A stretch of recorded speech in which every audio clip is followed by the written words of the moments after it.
गुलाम देश के गुलाम वासियों, मैं कोशिश करूँगा अपनी बात को मुख्तसर रखूँ। एक तो गला ख़राब है और दूसरा आपके जहनों के साथ काफ़ी तशद्दुद हो चुका है। मैं समझ सकता हूँ कि मुझसे पहले जितने भी मुकर्रर गुजरे हैं सब ने तकरीबन हर बात कर ली है।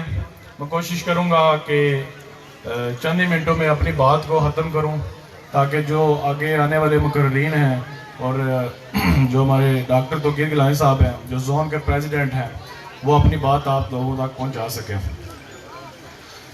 आज का ये जो हमारा धरना है और ये धरनों का जो एक तसलसल चल रहा है, इस हवाले से काफ़ी दोस्तों ने बात की है कि इनके मकासद क्या हैं। ये जो धरने हैं, धरनों से एकदम कोई आज़ादी नहीं मिल जाती या एकदम कोई बहुत बड़ा इनकलाब नहीं आ जाता। जैसे कि मुझसे पहले एक मुकर्रर ने यहाँ पर बात की कि ये तसलसल है, ये लोगों को जोड़ने का, ये अवाम को साथ लगाने का ताकि वो इस तहरीक का हिस्सा बने, ये इस चीज़ का तसलसल है। और यहाँ पर जो एक रवायती सिस्टम है जिसको ये हम नाम नहाद आज़ाद कश्मीर कहते हैं, यहाँ पर जो रवायती सिस्टम है हम लोग उसी के साथ जुड़े हुए हैं। खास करके क्योंकि मेरा भी यहाँ पे गांव है, मेरे का जो हम लोग अपनी ज़बान में कहते हैं कि नानका दाद का ग्राम, मेरा भी ये बरमला है, ये मोयल के साथ ही गांव है। मेरा दाद का गांव भी यही है, नानका भी यही है।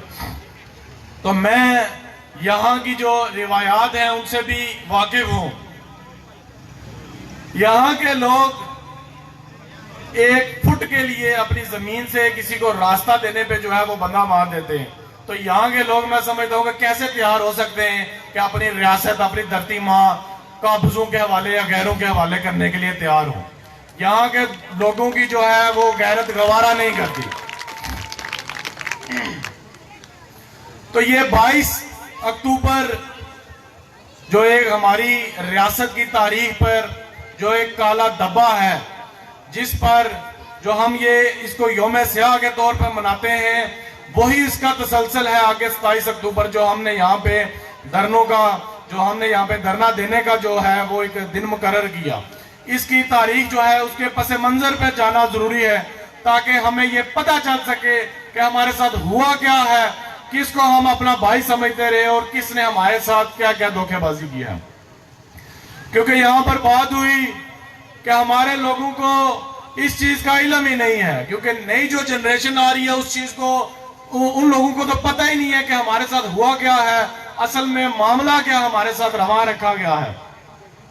22 अक्टूबर 1947 को जब यहाँ पर कबायली यलगार हुई, पाकिस्तान की माँ पर यहाँ पर हमला हुआ, उससे भी पहले अगर हम यहाँ की जो कश्मीर की तहरीक चल रही थी, देखें यहाँ पर जो लोग, असल मसला यहाँ पे कंफ्यूजन का होता है कि 47 की जो तहरीक थी हिंदुस्तान और पाकिस्तान की अंग्रेजों के खिलाफ, उसको हमारे लोग जो है वो कश्मीर को उसके साथ जोड़ते हैं कि 47 को हम लोग आजाद हुए।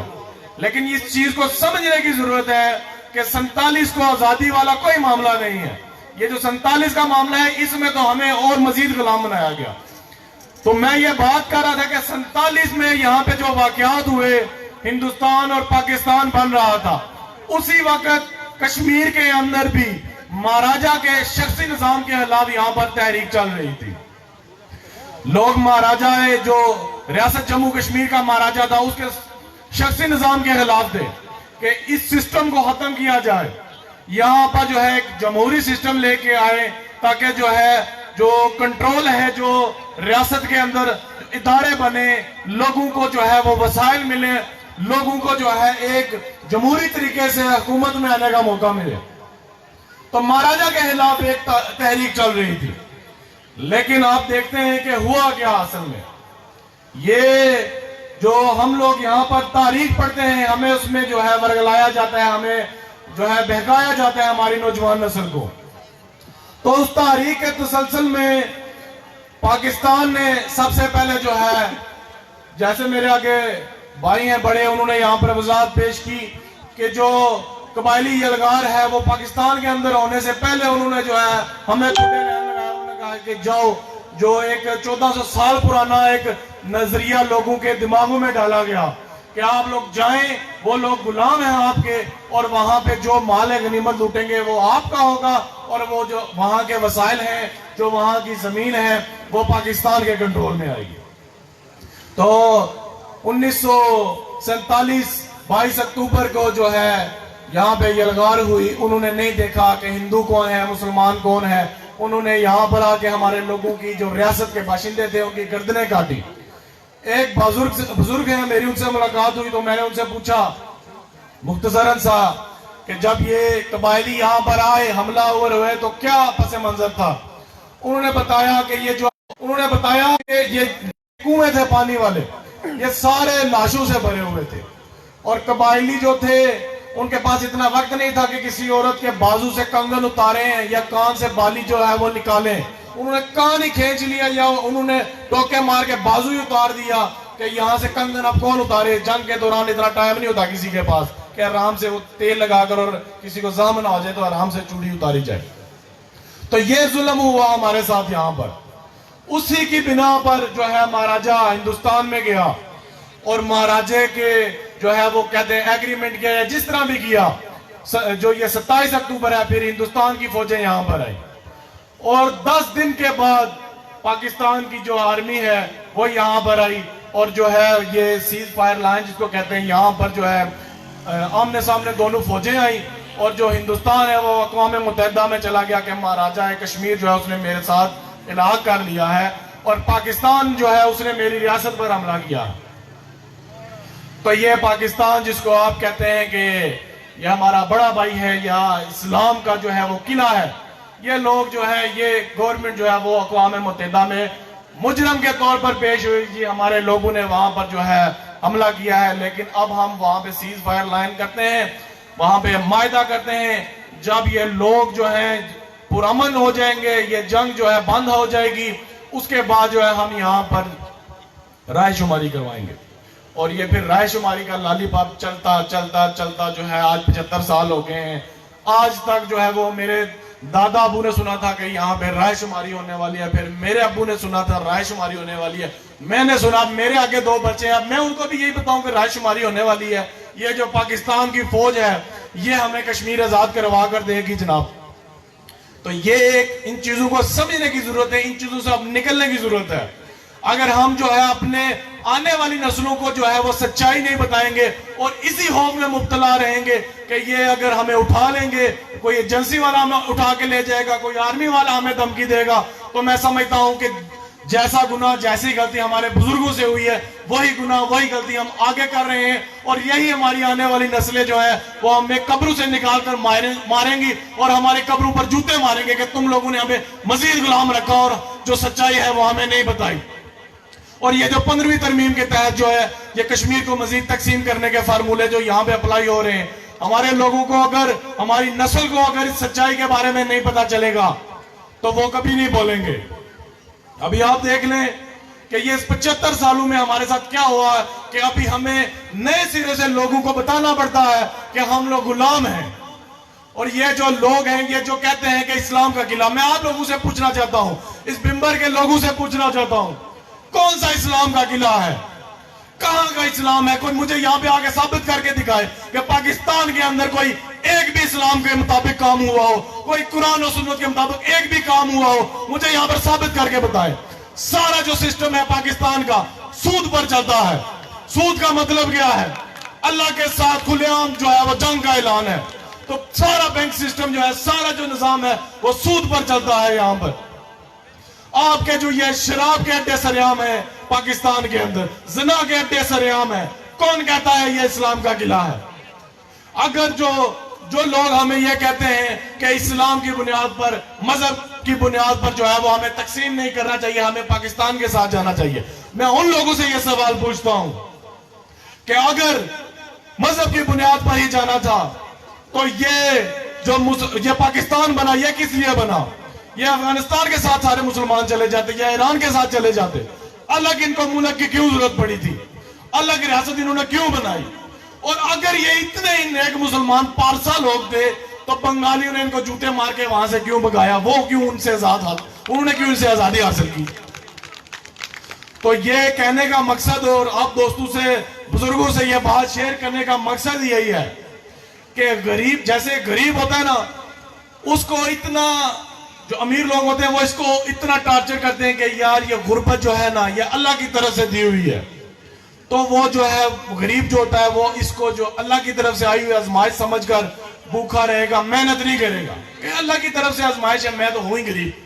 इसी तरह से जो गुलाम होते हैं, जो मजलूम होते हैं, ये जो जागीरदार होते हैं, ये जो वडेरे होते हैं, ये जो आप पे काबिज होते हैं, ये आपको यही बताते हैं कि आप लोग आजाद नहीं हो सकते, गुलामी आपका मुकद्दर बन चुकी है।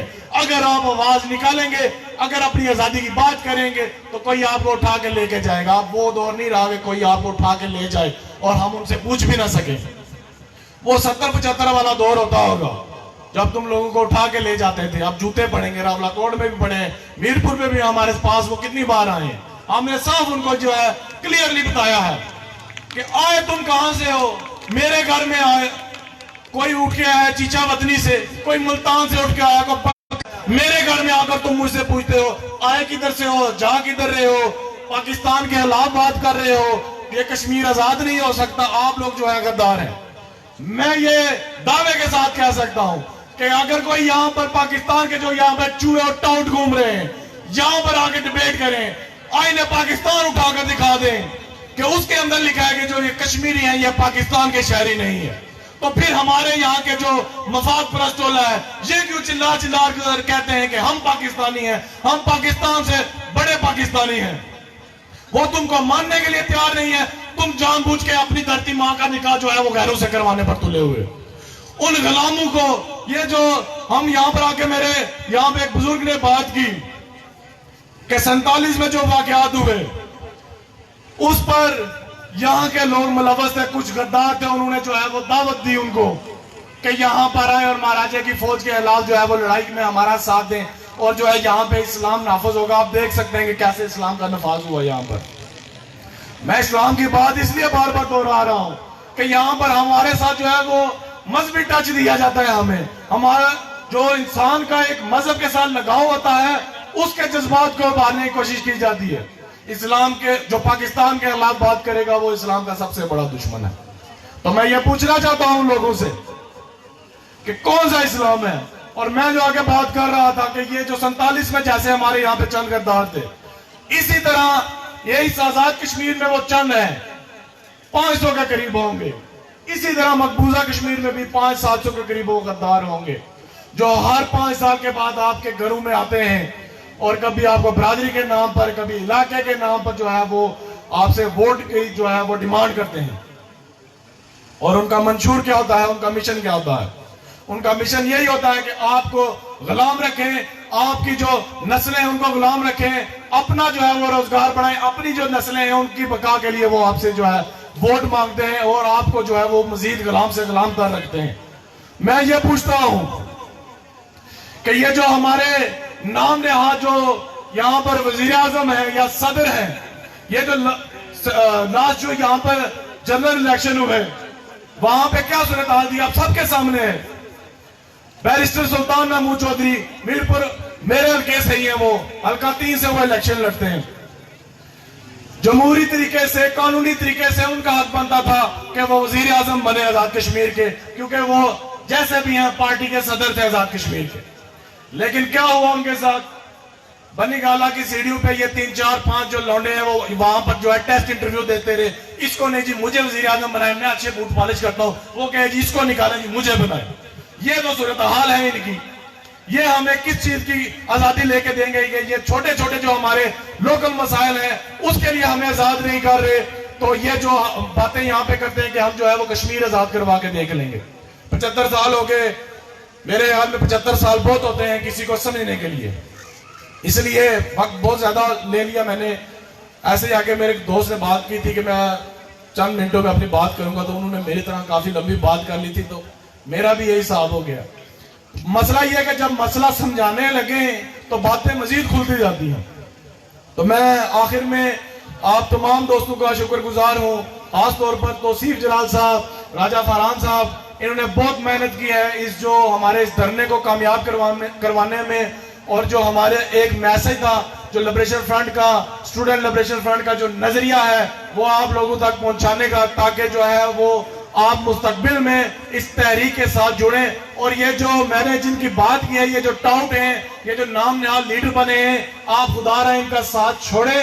ये क्योंकि ये जो पाकिस्तान से आई हुई यहाँ पर जितनी भी सियासी तंजीमें हैं, उनमें किसी के मंशूर में ये नहीं लिखा कि कश्मीर जो है वो कश्मीरियों का है, कश्मीर जो है वो कश्मीरी आजाद करवाएंगे या कश्मीरी खुद अपना फैसला करने का जो है वो अख्तियार रखते हैं। उनका मिशन मंशूर ही यही है, कश्मीर बनेगा पाकिस्तान, और वो भी जबरदस्ती का बनेगा। ना वो आपसे पूछेंगे ना वो हमसे पूछेंगे, जैसे ये 15वीं तरमीम के तहत। और सूबे वाला, मैं यहाँ पे लास्ट में मिर्जा साहब आपकी इजाजत से 1 मिनट और लूंगा कि ये जो हमारे कुछ दोस्त जो पता नहीं उनकी सोच समझ में कितना फर्क है या तजाद है, जो समझते हैं कि कश्मीर जो है वो उसको, ये आजाद कश्मीर को पाकिस्तान अपना सूबा बना लेगा तो हमें बहुत अख्तियारात मिलेंगे। तो मैं उनको ये वाज़ेह करना चाहता हूँ, पहली तो बात है आपको सूबे वाला तो स्टेटस ही नहीं मिलेगा। पिंडी की जो आबादी है उससे भी कम जो आबादी यहाँ की आज़ाद कश्मीर की, पिंडी डिवीजन की आबादी हमारे आज़ाद कश्मीर पूरे से ज्यादा है, और उसको एक DC डील करता है। बलोचिस्तान सूबा है, आप सारे तकरीबन लोग जानते हो कि सोशल मीडिया का दौर है कि उसको कितने हकूक मिलते हैं। इसी तरह जो यहाँ के लोग हैं, ये सूबे के चक्कर में सूबा नहीं बनेगा, ये आपको तहसीलें भी नहीं बनाएंगे, यूनियन काउंसिल बनाएंगे। ये बिम्बर को लगाएंगे गुजरात के साथ, मीरपुर को लगाएंगे जेलम के साथ। इसी तरह सारे इलाके जो है वो आप खुद अपने जो है जिलों के साथ जम कर लेंगे, और फिर आपकी और हमारी शनाख्त खत्म हो जाएगी। तो आखिर में मैं आपसे यही दरख्वास्त करूंगा कि ये जो हमारे घरों तक ये तंजीमें पहुंच आई हैं, ये जो दूसरे मुल्क की तंजीमें हैं, सियासी तंजीमें हैं, अगर इनका रास्ता रोकना है, अगर अपनी वतन और अपनी रियासत को आज़ाद करवाना चाहते हैं, अपनी आने वाली नस्लों की बका के लिए जो जद्दोजहद करना चाहते हैं, तो खुदा लिबरेशन फ्रंट के हाथ मजबूत करें, ताकि जो है इस तहरीक को हम मजीद आगे लेकर चलें और अपना जो हमारा जो मिशन है इंशाल्लाह 84,471 मुरब्बा मील जो हमारी रियासत है उसको इंशाल्लाह आज़ाद और खुद मुख्तार देखेंगे। बस सलाम, बहुत शुक्रिया।